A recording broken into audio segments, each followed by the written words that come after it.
होगा। मतलब pharma sector में हम बचे हैं केवल जेनेरिक्स में। जो लोग फार्मा में जुड़े लोग हैं वो देखें अंदर झांक करके कि भारतीय उत्पादन जेनेरिक्स में बचे हैं, माने जिसके पेटेंट खत्म हो गए। जहां पेटेंट है वहां हम नगण्य होते जा रहे हैं। जो बचे खुचे थे वो भी आज भारत के नहीं रहे, नगण्य हो रहे हैं। क्यों?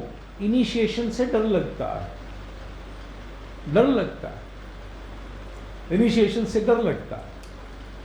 और अनासक्त होकर के अगर हम आगे बढ़ते चले जाते तो हम अपने उद्योगों में शोध को चुनौती से और आगे स्वीकार करके बढ़ते। केवल रियल एस्टेट में नहीं आ जाते, बैंकिंग में नहीं चले जाते, या हम किसी और काम में ना चले जाते, हम रिसर्च में रहते, आगे बढ़ते, क्योंकि हम अनासक्त नहीं थे।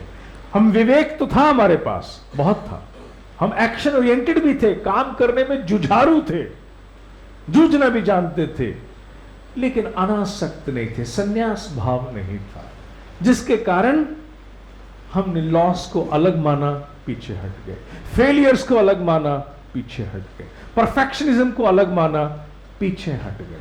अच्छे खासे विवेकी बुद्धिमान जुझारू होते हुए भी हम पीछे हटे। क्यों? क्योंकि अनासक्त नहीं थे। यहां अनासक्ति होती तो हम आगे बढ़ते। मैंने छोटे छोटे उदाहरण से बताया। यह बहुत गहरा प्रशिक्षण है। कर्म योग माला जपने वालों के लिए नहीं है, ये गांडीव धारियों के लिए है।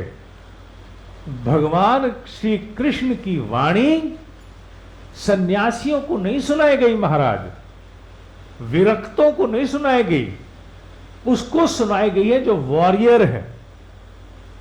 It is for arjuna, and arjuna is not living in an आश्रम। अर्जुना स्वामी या कोई महामंडलेश्वर नहीं है। अर्जुना फ्लाइट लेफ्टिनेंट है, अर्जुना लेफ्टिनेंट कर्नल है, कमांडर है, योद्धा है, वो बिजनेस प्रोफेशनल है, वो है अर्जुना। तो गीता किसको सुनाई गई है? जब कभी भी किसी को ऐसा आभास हो कि ये धार्मिक है, तो केवल एक प्रश्न पूछे वो अपने आप से, किसने किसको सुनाई है? कृष्ण तो 1 मिनट में नक्की हो जाता है कि कृष्ण तो डिवाइन इंट्यूशन है, ईश्वरीय प्रेरणा है, ईश्वरीय वाणी है, वो तो नक्की हो जाता है। सुनने वाला नक्की नहीं करते आप। जब आप सुनने वाला नक्की करोगे कि वो तो योद्धा है, और योद्धा केवल युद्ध भूमि माने, युद्ध भूमि का अर्थ केवल वो नहीं होता जहां टैंक्स और मिसाइल फायर हो। युद्ध भूमि वहां भी होता है जहां कंपटीशन होता है। हमें अनेकों कंपटीटर्स के साथ अपने प्रोडक्ट को क्वालिटेटिवली विश्व में आगे ले जाना है। भारत को उन अवसरों का प्रयोग करना चाहिए। विश्व में करवट बदल रही है, बहुत हाल ही बदल रही है। इस रिकॉर्डिंग से भी मैं कह रहा हूं, गत पिछले 15-20 साल तक हमारे जितने भी उत्पादन थे वो धीरे धीरे गौण हो रहे थे अनेकों कारणों से। हमारे पड़ोसी राष्ट्र से बहुत बड़ी मात्रा में व्यापार का विस्तार हुआ। अभी हाल ही में एक करवट आई है जिसमें भारत की ओर फिर से दृष्टियां गई हैं। क्यों? क्योंकि केवल उत्पादन ग्राहक सस्ता नहीं चाहता, कुछ और भी उसमें देखना चाहता है, और कुछ और के कारण भारत की तरफ पुनः दृष्टि गई है। मैं वो बता रहा हूं जो वस्तुतः आज की वर्तमान एक परिवर्तन की करवट है। अभी नहीं दिखेगी आपको, आपको दिखेगी 1 साल बाद जब धीरे धीरे अखबारों में आना शुरू होगा। उस करवट में India is now being seen differently. इसका लेना देना किसी राजनीतिक दल से नहीं है। ये मत सोचना कि राजनीतिक दल ये आ गया कि वो आ गया तो इसके कारण ऐसा हो गया। No, it is not with politics. इसका लेना देना हाथ या कमल से नहीं है। इसका लेना देना विश्व में होने वाले एक नैसर्गिक परिवर्तन से जो हो रहा, उस परिवर्तन के अंतर्गत India is now becoming a choice for many things, specially products. If India is becoming a choice, then we must become ज्ञान कर्म संन्यास योगी।